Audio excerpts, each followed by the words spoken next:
If you were a fan of this huge TV series from way back, then you'll want to know whether you could be in for a bonanza if you have one of these.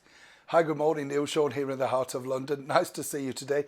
I thought we'd have a trip down memory lane with this particular story because even over here in the United Kingdom, this TV series was a huge hit. Now, for those of us that are still young at heart, you will remember, of course, the big hit show which debuted way back in September 1959 on NBC called Bonanza, starring Lorne Greene and, for my generation more importantly, Michael Landon, who then went on to all sorts of success, including Little House on the Prairie. Loved that, didn't you? They seem to have hot and cold running water and electricity and everything in such a small hamlet. But as Joe Rivers pointed out, no Macy's. So not really that great to live in Walnut Grove. But of course, Bonanza was a big TV show. Had lots of great names in it as well as guest stars. Telly Savalas, Jodie Foster, just to name two.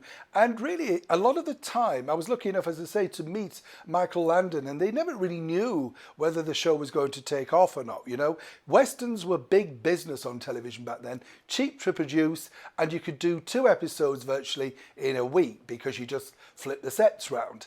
And it was also interesting to note, I felt, with that particular era, because we'd all been used to going to the cinema to watch Westerns, and now suddenly, if you're a child, Westerns were right in your door, as it were, in your house, you know, opposite a free TV screen. But like all good TV series, sadly it had to come to an end in the early 70s.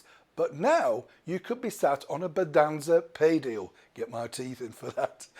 That's because if you own some of those action figures or lunch boxes that they produced in conjunction with that big TV show, now they're selling for quite a lot of money online. You need to check out these various collectible sites.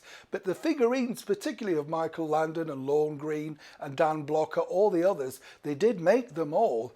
And apparently they're so rare and vintage now. It's interesting, isn't it? I don't know if you think this, but the things that do you remember when you ripped open on, say, your birthday or Christmas Day, you never thought, oh, I better keep that box, or don't tear the cellophane or anything like that. You just ripped it open and started playing with it. If you hadn't, just think you could have been sitting on a fortune.